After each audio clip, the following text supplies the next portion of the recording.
Dream fights, past versus present. In our first edition, great to have you along if you're watching live, of course, and if you're watching afterwards. I hope you enjoy the little mini series we're doing. We have done this in the past when we had Mike Altamura, Tazzy Brown, and Peter Maniata. It's been a little bit hard to get the whole crew together, so I thought I would do it, and why not do it live? So here we are. So this is the first edition, and I've rolled out the big guns straight away. Terence Crawford against Sugar Ray Leonard. Now, the way this works, totally interactive, so I want your opinions, I want your comments, I want your feedback. Let's try and keep it clean. Don't argue too much with other people in the stream. But the way it works, we're going to go through the fighters' records.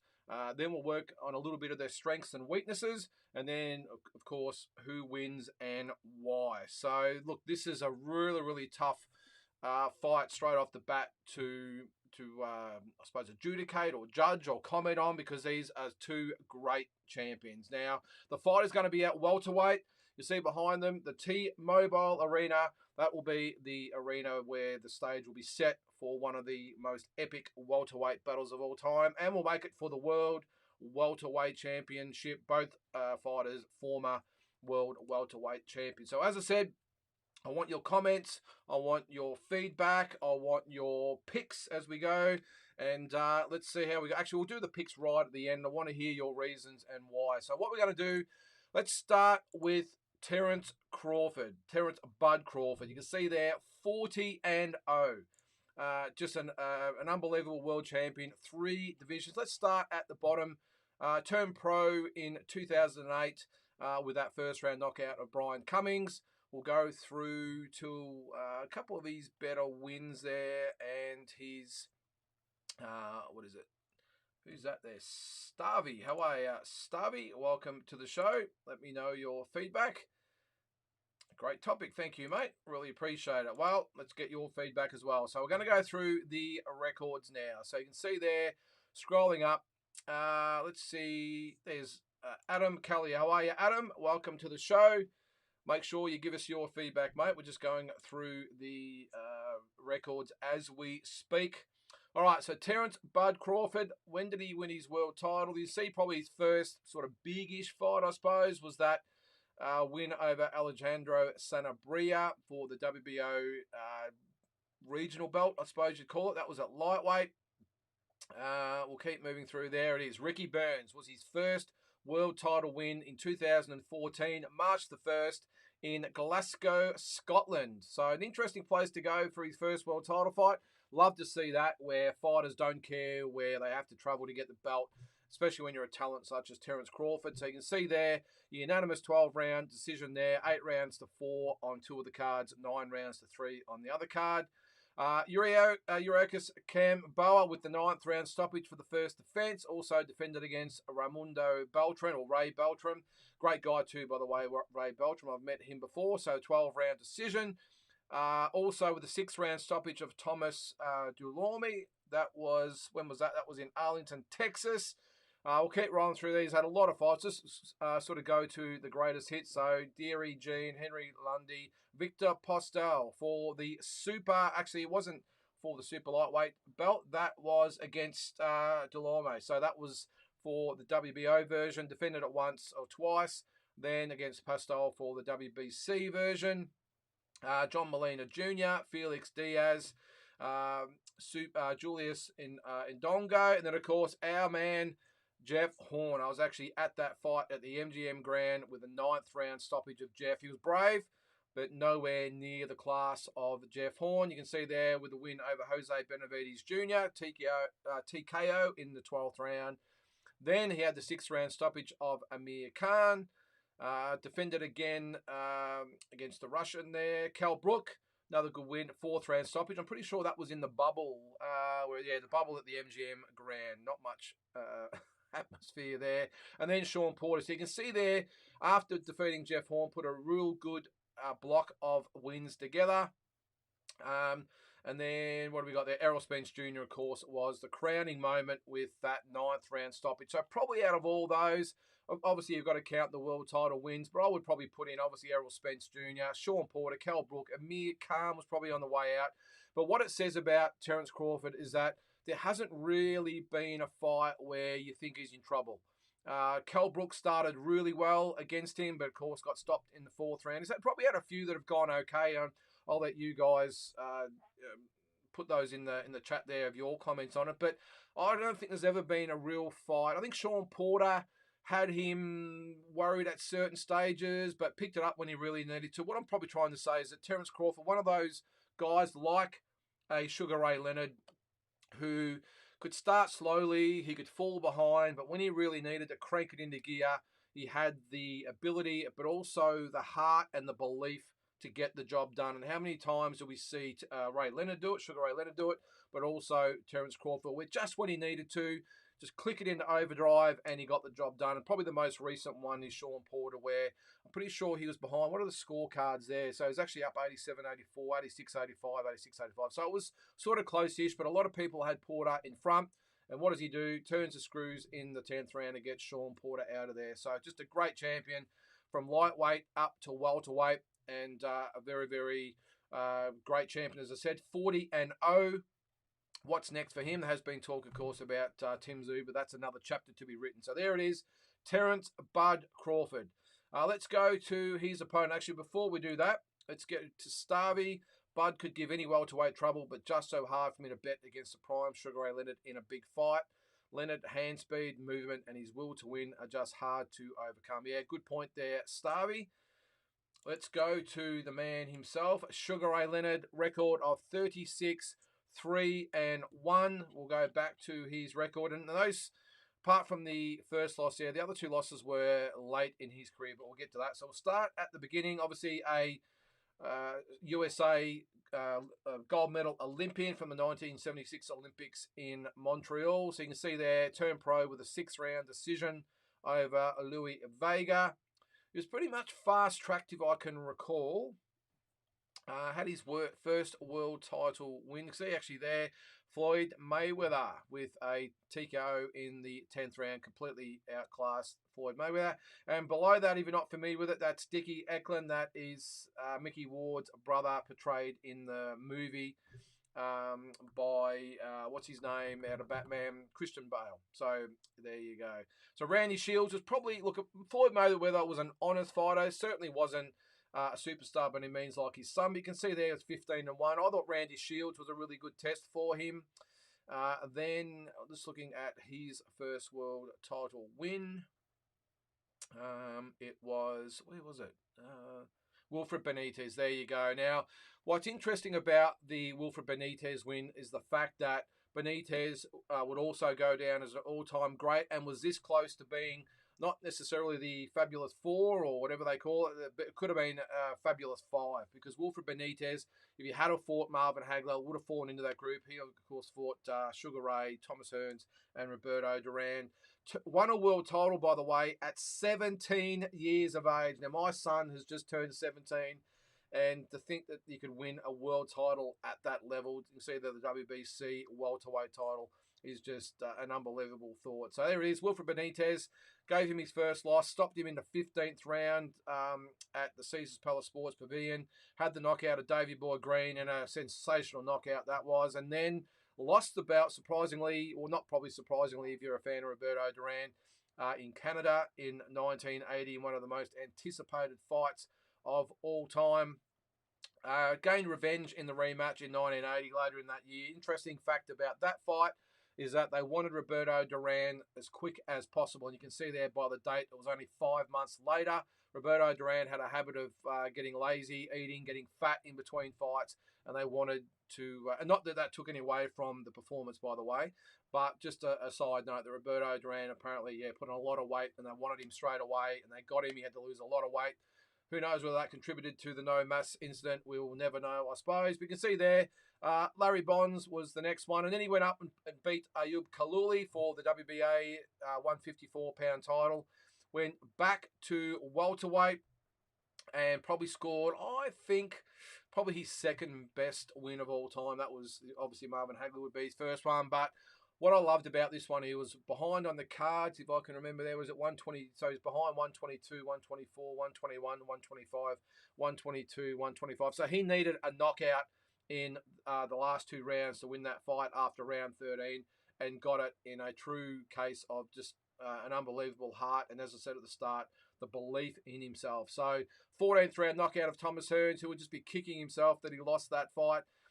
Bruce Finch defended it against. And then I think that was when he had the eye injury, and then he retired, came back against Kevin Howard. You can see there, up there with the 9th round stoppage. Did get dropped in that fight, but came back and beat Kevin Howard. Then was out for 3 years and came back and put off one of the great upsets in history with that 12-round decision over Marvelous Marvin Hagler. Now, could have been forgiven to give it away after that fight. Well, if you do recall, he did retire, but only for, 19 months he was out of the ring for. Came back, knocked out Donnie Lalonde for the inaugural WBC super middleweight belt, 168-pound, and also Lalonde's 175-pound championship there.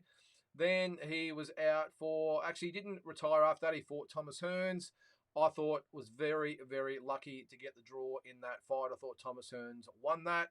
Then he decided to give Roberto Duran a rematch 9 years after the second fight, won a comprehensive 12-round decision. And then the ill-fated comeback a year and a half later against Terry Norris, where he was totally outclassed and stopped. Now, that says, I thought he was actually stopped by Norris, but he obviously wasn't. I'm thinking of Camacho. So, lost a 12-round decision. Very comprehensive 12-round decision that was. And that was when Terry Norris, who was only a new champion at the time, had obviously been knocked out by Mike McCullum as well, but knocked out John Mugabe. And this was his first really significant win and really launched him onto his path to superstardom after that. And then, as is Sugar Ray's habit, 6 years later, came back and fought Hector Camacho and was stopped in the 5th round. So really, even though he had the 36-3-1 record, those last 2 fights, I think definitely the Camacho fight, you can put an asterisk beside, but even the Norris fight, well and truly past his peak. He'd been out of the ring for a year and a half, and even when he beat Duran and I suppose, arguably Hearns, probably shouldn't have been back in the ring. So that's his record. A 4-weight division, welterweight, so 147, 154, 160, 168, 175. So what's that? 5-weight division. So just an unbelievable career by Sugar Ray Leonard, and take those 2 losses at the end off. Just a remarkable champion. Dundee Luke. All right, mate, just changing the subject there. It is a live show, so we're going to get this, I suppose. This is probably a Monday type of concept, but g'day, Lynden. Just heard Zoo versus Thurman. Next, have you heard anything? Yes, Dundee Luke. I heard that a couple of days ago, but I must admit, the source I heard it from, even though he's the best source you could probably think of, I didn't believe him, and I said, no way, that can't be true. And then today, here it is. It has been announced. I did hear that Danny Garcia was even in the mix at one stage, but obviously they've gone for Thurman. So that looks like March 30th, which is Easter weekend. So we're looking to go. Good luck with that one, getting away from the misses. So, that's Good Friday, and maybe Liam Wilson, Oscar Valdez on the Good Friday, and this on the Easter Saturday. So that's as much as I've heard so far, Dundee Luke, but it's being reported all over the place. No doubt we'll hear from Glenn Jennings in the next couple of days, and we'll hear all the details. I did see that, I think it's on Monday, they have got a press conference that will be live on No Limit, Ozboxing Central, Noonan Boy, all the rest of the main event. They'll all have the live announcement on Monday, mate. So check out for that. I think it's 11 o'clock. So, but we will go into a bit more on Monday's show. This is the Crawford-Leonard dream fight, mate. So if you've got anything to say, then feel free. So, all right, so let's just go into probably his biggest wins for Sugar Ray Leonard, of course. Probably more so later in his career against the Fabulous Four, or the other members of the Fabulous Four. So I think Wilfred Benitez, 100%. The second Duran fight, okay, we'll give him that. It was technically a TKO, but I think the first Hearns fight, 100%. The Hagler fight, 100%. And, that's probably... And I thought the Lalonde fight was okay. Even though Lalonde was a little bit limited, I thought he actually did a really good job against him, a lot bigger man to beat Donnie Lalonde. So just looking at the strengths and weaknesses of both guys. Look, we'll start with Terence Crawford. I mean, where do you start? When you get these great matchups like this one. It's very hard to find weaknesses. Terence Crawford, super fast. And again, probably like Sugar Ray Leonard as he went through the divisions. Leonard, this is probably the one thing you consider when considering who's going to win this fight, by the way, is that Leonard was the natural welterweight. Started at welterweight. Crawford, of course, started at lightweight.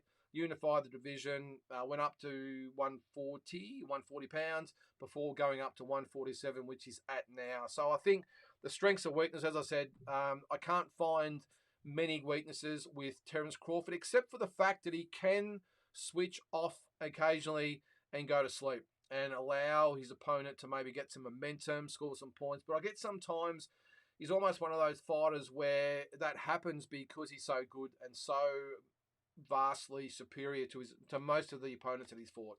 So it's very hard or very easy to do when you've got it all on your terms.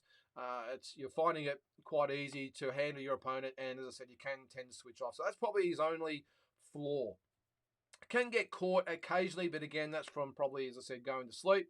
His strengths, of course, speed, fantastic footwork, fantastic belief in himself, great stamina, okay power, I will say. Not the hardest puncher, but he can put them together. No doubt about that. When he really wants to put them together, he can, especially at those lighter weights. So, again, can't really find a lot of weaknesses in Terence Crawford, but a very, very good all-round fighter, hence 40-0 and the number one pound-for-pound fighter in the division or in the world at the moment. As far as Sugar Ray Leonard goes, well, probably a little similar to Terence Crawford. Like same attributes, superior speed, great footwork, underrated power. He has put together some great combinations against some fighters to get them out of there. Probably lower type of caliber opponents, but that doesn't matter. You get them hurt and you get them out of there. So underrated power at welterweight. I don't think he really carried that weight through to 154 or 160, let alone up to 175 or 168. So underrated power at welterweight. As I said, great speed, great footwork, and that's where these two guys match up so well. They are just almost a mirror image of each other in certain ways. But like Terence Crawford, Sugar Ray could switch off sometimes.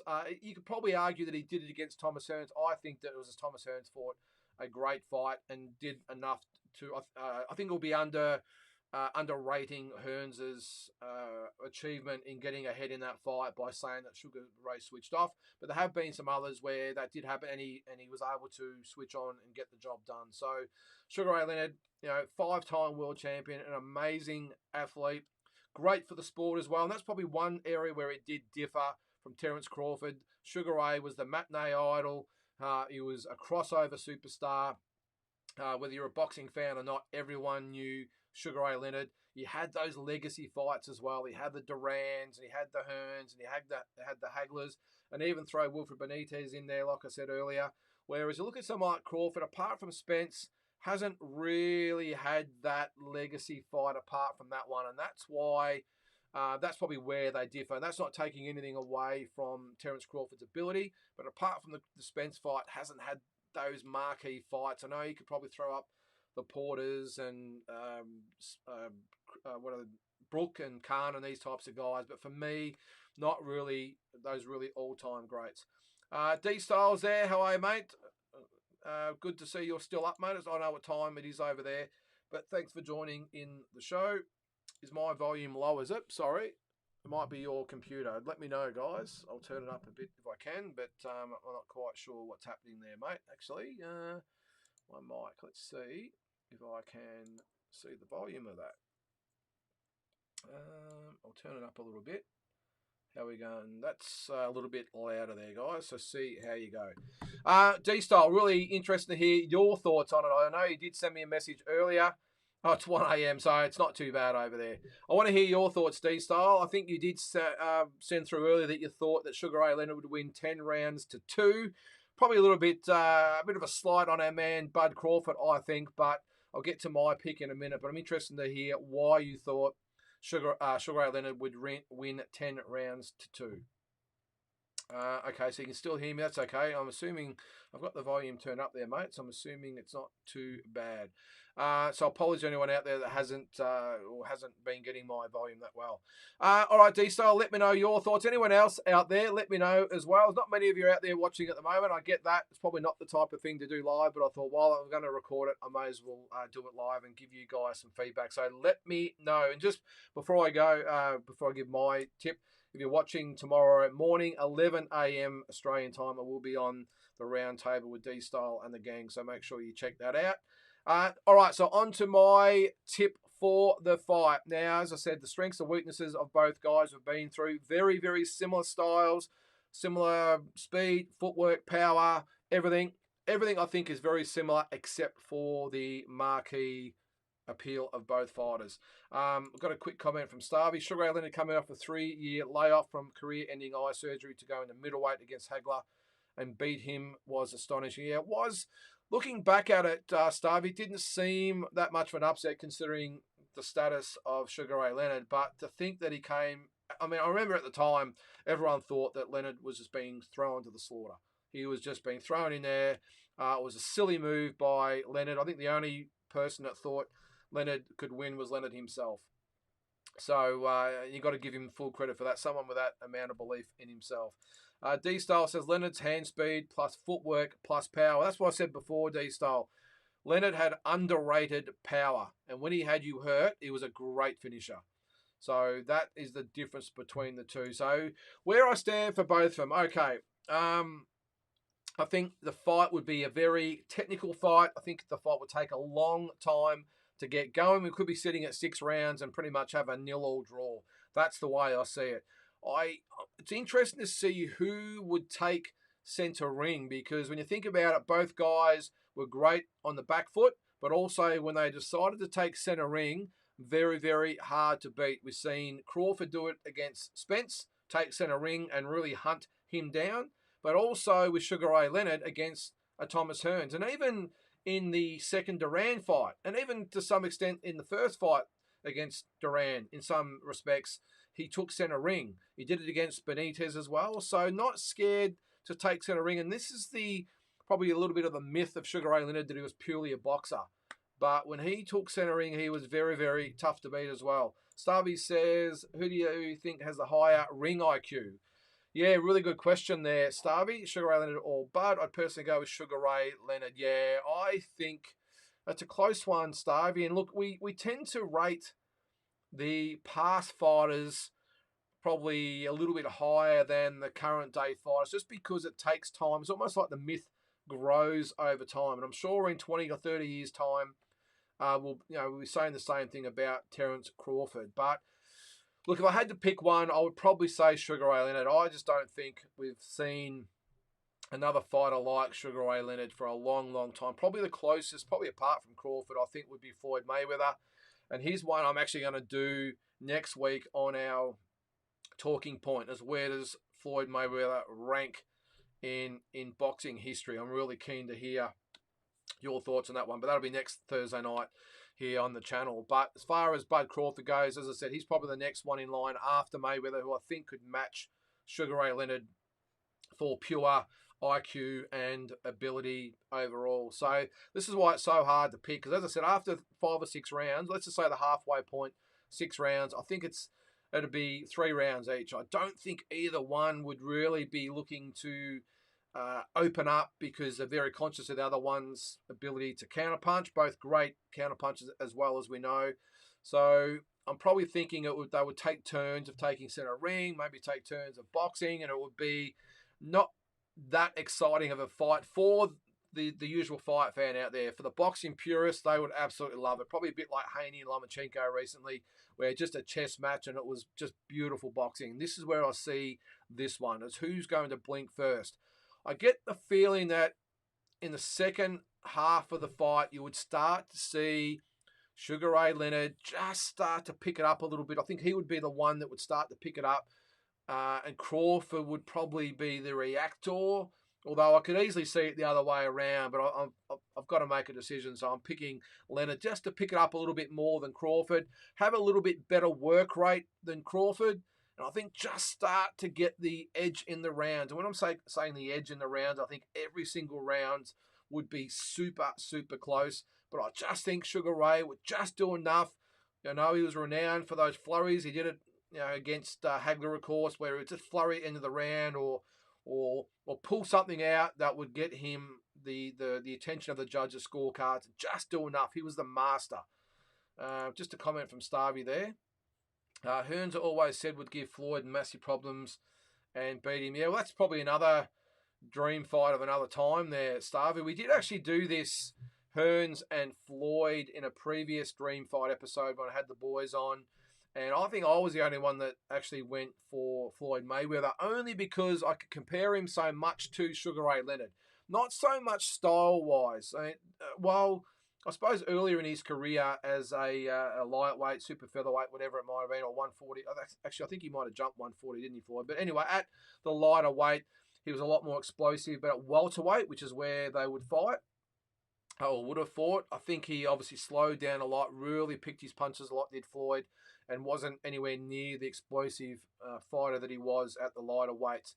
And Hearns, of course, was a natural welterweight who climbed through it. So the size difference would be massive.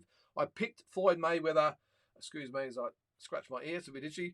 I did actually pick Floyd Mayweather, but just because I think he has the same attributes as a Sugar Ray Leonard, where physically he would have no right to probably go with Hearns. But I just think, like Hearns and like Leonard and the all-time greats, he would find a way. And that was probably my really shallow reasoning for picking Floyd Mayweather, is that he would just find a way. Hearns, as much as he's an all-time great and everything else, just in those big crunch fights, just could not quite get over the line. I know he had the knockout of Roberto Duran, and I get that, but those at the time wasn't that super fight that a Hagler fight was, or a Leonard was. Duran at the time, 154, a great win, but it wasn't that super fight that the others were. And in those fights, he came up short. And no matter how we look at it, that's just a fact. And that's why I just thought Mayweather, on the other hand, always found a way. And with the authority lost a few fights along the way, well, that's up to you. But the same can be said for all the all-time greats, but always found a way to win, and that's why I picked him. But that's it for another time. So if you want to watch that, Starvey, it's on this YouTube channel somewhere on our list. But as I said, I did still pick Floyd Mayweather just by gut feel. I just thought he'd get the job done. D-Style says, Crawford is definitely no slouch. Of course, if you can't count him out, but I believe Sugar Ray Leonard will edge out too many rounds. Wide on scores, but it will be the rounds Ray just edge it out. Yeah, and that's what I said, mate. I just think that even though a lot of the rounds would be super, super close, Leonard would just do enough. He would just do enough just to scrape by and get the rounds in the bank. So look, I don't think by any means there would be a knockout. I think both fighters just too good of fighters for that to happen. Neither one of them have that one punch knockout power, and I don't think either one of them would allow themselves to be in the position to get rocked and then get bombed out of there. I just couldn't see it. I know stranger things have happened, but these two guys, they almost remind me of their aggressive counterpunchers, if that makes sense. So they'll push the action, but they'll actually counterpunch you. And at other times, they might be aggressive boxers on the outside. They're just both unique fighters. I mean, I know you get the fighters like a Duran who can box and punch and all the rest of it. These two guys, they're just so similar in style and technique and ability and pretty much every single thing. It's almost like fighting each other. But sometimes you've just got to have that one intangible that makes you lean one way or the other. And I just think Sugar Ray Leonard, and again, it might be the old myth of as they've been around or been out of the game for a long time, they get better and better and better.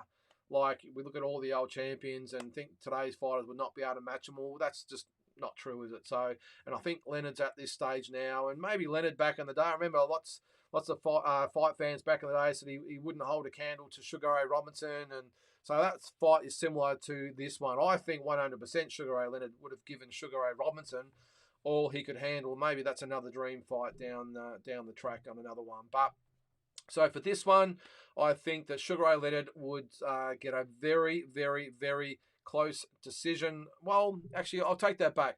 I'm a bit like D-Style. I think the cards might be a little bit wider. Might be, say, 8 rounds to 4, 7 rounds to 5.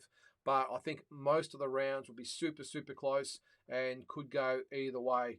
I think this one has rematch written all over it. Leonard wins the first one close. I just think it would be close enough, the rounds close enough that we might see a repeat. So that's just sort of the way I see it, guys. Do you agree with it? D-Style there has given his tip as well. The next episode, I will put this on our Instagram account as far as a poll and get a bit of an indication of what people out there think. And I'll let that be known on our next episode in a couple of weeks' time. But, yep, as I said, for me, Sugar Ray Leonard wins a unanimous decision, but close on the round by round analysis. So that's why I have it. That's probably about it, guys. I think that's probably about covered it. I will continue to do these and just see how they go. As I said, I understand it's probably one of those type of shows that is probably better watched at your convenience, not necessarily live, and I get that. But as I said, I thought that if I'm going to do the dream fight scenario, that we'd put it up live and give people a chance to comment. So make sure you look out for it next time. Stubby says, "Oh, that's a really good point, Stubby. I'm guessing it will be at 12 rounds." Yes, well, that's probably one thing we didn't probably come into it. Look, I think we'll make it. We'll make it a 12-round fight, Stubby, not a 15-round fight. But does that change anything?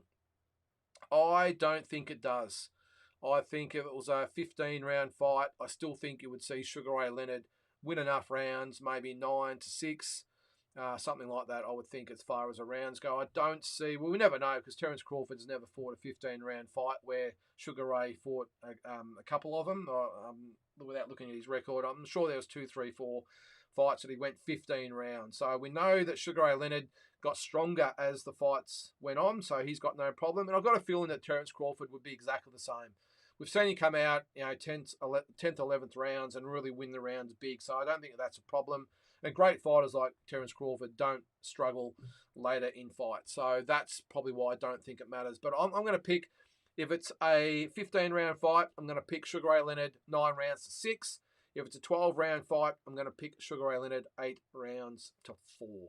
Okay, so there it is, guys. As I said, it's just the first one to get us started. Let me know your feedback, and more importantly, any suggestions for a past versus present. So one fighter must be a present-day fighter. Next, his opponent obviously is past. I've started with the number 1 pound-for-pound fighter in the world at the moment, in my opinion. Maybe the next one we will get Naoya Inoue as the number 2 ranked pound-for-pound fighter. See who we can match him up with and at what weight. So if you've got a suggestion there, let me know. What you going from pretty much flyweight or super light flyweight, right up to super bantamweight. It is, yeah. So, so wider range of guys there. I'm thinking, in a way, I would love to have seen him fought a Ruben Oliveras or a Carlos Zarate, one of these types of guys. But they're just off the top of my head. Plenty of great fighters at that weight over the journey. So let me know what you think. But either way, the next one will be in a couple of weeks' time. All right, guys. So look out next week for the talking point. It will be, where does Floyd Mayweather rank in history? I think that's the next one we're going to do. If not, it will be another one. But either way, it will be next Thursday night at 7 o'clock. Hope you have a great long weekend. If you're here in Australia, happy Australia Day. Just want to say to all the Aussies out there that are proud and passionate about the country like I am. We love this country. Let's keep it great and continue to celebrate Australia Day because it's one of the, in my opinion, the greatest nation on earth. I know there'll be D-Style out there and a few others might disagree, but for me, Australia is still the greatest country on earth and we love it. And let's keep Australia Day alive and celebrate it hard. So thanks, guys, and we will see you next week. Thanks for tuning in.